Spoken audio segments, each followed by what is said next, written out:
gabi, Oriental Mindoro, ikadalawa sa buwan ng Hunyo taong 2014. Ito po ang TVNet Newsline. At sa ulo na ating mga balita, libo-libong mag-aaral, balik eskwela na.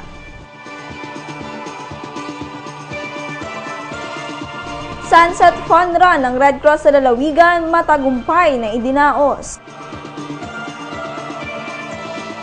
At konsyerto sa bayan ng Nauhan, tampok sa pagtatapos ng summer.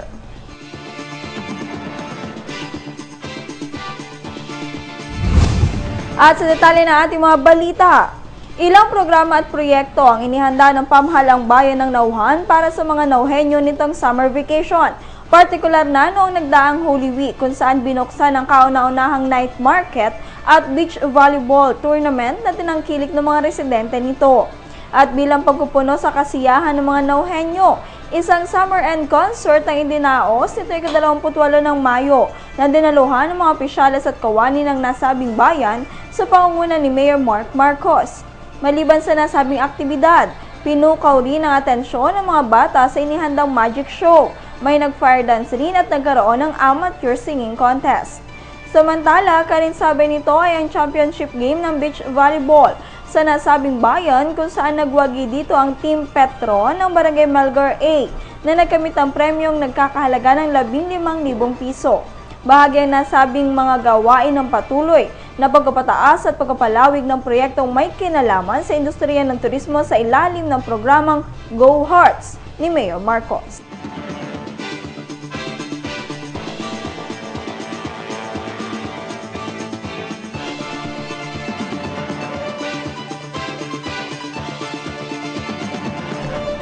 Sa ibang balita, matagumpay na idinaos hapon na ika-30 ng Mayo ang Sunset Fun Run ng Red Cross na lumibot sa mga pangunahing kalye sa lungsod.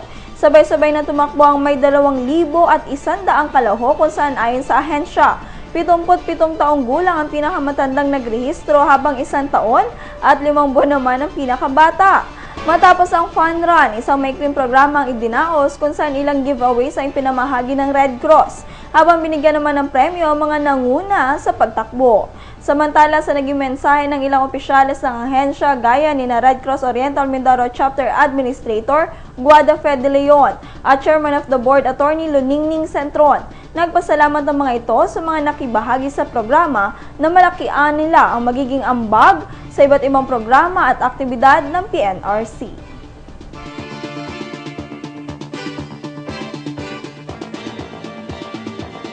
Magbabalik po ang TVNet Newsline. Bakit ka kasi kumabit? Alam mong di tama yan, di ba? Huwag ka nang gumamit ng pag-aari ng iba. Nakakaperwisyo ka sa mga legal na cable. Lumalabo ang signal nila. Mahiya ka naman, hoy. Illegal na cable mo, putulin na. Ano, gusto mo bang umabot pa sa kulungan? Umiwas ka na sa gulo tsaka skandalo. Huwag maging kabit. Magpakabit ng tama ngayon. Supported by PCT. Good news po para sa lahat ng subscribers ng Cable TV at Cable Internet.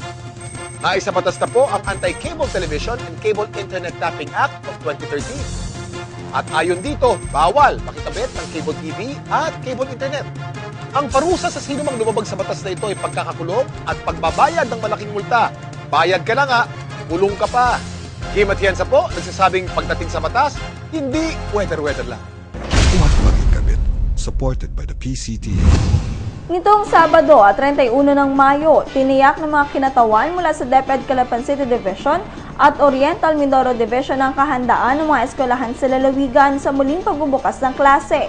Sa kanilang pagharap sa Newsline City Talk, ayon kina Calapan West District Supervisor James Zamora, Calapan East District Supervisor Nicanor Alcanieses, Education Program Supervisor in English Aniseta Handusay, at EPS Sinaraling Panlipunan at Acting Administrative Officer 5 Eleanor Atcha.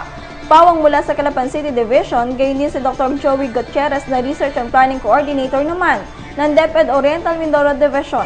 Handa na ang mga paaralan sa pagtanggap ng mga mag-aaral para sa taong panuruan 2014-2015. Siniguro rin nila na walang bayad ang pagpapatala ng mga mag-aaral sa mga pampublikong eskwelahan sa bansa. Kaugnay naman ng Brigada Eskwela, Marami anilang tumulong sa aktibidad na nagpapatuloy pa rin dahil sa may mga gawain pa sa ilang paaralan na hindi natapos noong National Schools Maintenance Week. Samantala, nilinaw rin nila na bagamat may mga authorized contributions tulad ng BSP at GSP membership, school paper at iba pa, ito naman ay voluntaryo at hindi sa pilitan. Pagdating naman sa uniforme, gaya ng kautusan ng DepEd, maaaring mag-uniforme at maaari ring hindi ang isang estudyante sa public school. Mapapanood ang replay ng talakayang ito sa Newsline City Talk araw-araw mula ika-3 hanggang ika-10 ng Hunyo, ganap na alas 9 ng umaga at alas 10 ng gabi sa TVNet Channel 10.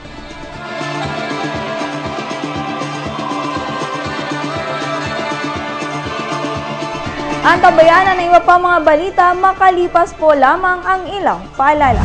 Mula sa PCSO, Bingo Milyonaryo, Bingo 3, BIN, premyo 2,000 piso. Bingo 4, BING, premyo 20,000 piso. Bingo 5, BINGO, jackpot 150,000 piso. Bingo 6, BINGOM, jackpot 4,000,000 piso. Bingo 2, OM, premyo 4,000 piso. Tumulong at manalo, maging milyonaryo sa 5 piso.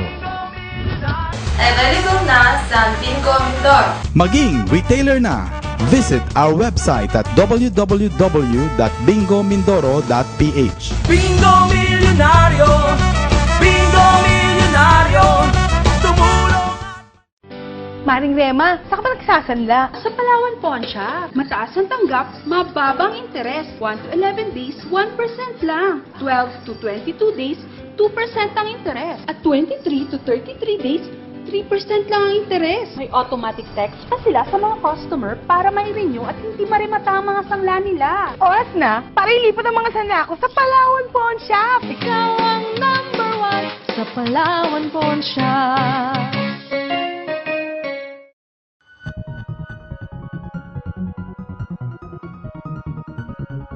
Tamar Vision Network Incorporated is open for all types of advertisement and announcement for Channel 3 and Channel 10, either VTR or line ads. Not just for local subscription but also international for a much affordable cost. But wait, there's more! You can now enjoy watching latest news update and other events by logging in at our YouTube account. Just type TVNet Newsline.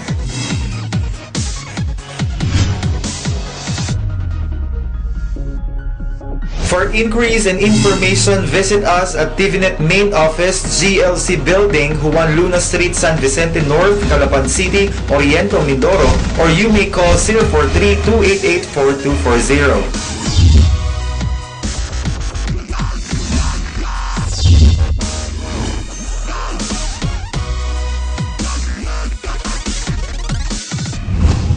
Sa pagpapatuloy na ating mga balita, excitement sa pagpasok sa eskwela. Ito ang mababaka sa mukha ng mga batang maagang pumasok sa kanilang unang araw sa eskwela, ika-2 ng Hunyo. Karamihan sa mga mag-aaral ay kasama ang kanilang mga magulang na naghatid sa kanila sa paaralan, lalo na yung mga nasa mababang baitang. Maaga rin ang mga guro na gumagabay sa mga batang dumarating sa kanilang silid at umakay sa mga ito upang dumalo sa flag raising ceremony. Sa Adriatico Memorial School, may mga humabol pa sa pagpapatala at nagtalaga na ang pamunuan ng eskwelahan ng guro na mag-aasikaso sa mga ito. Regular class kaagad ang mga estudyante habang ilang magulang ay naglinis sa harapan ng silid-aralan ng kanilang mga anak at inalis ang mga damong hindi pa nagagamas. Samantala sa labas naman ng eskwelahan, nakaantabay ang mga tauhan ng City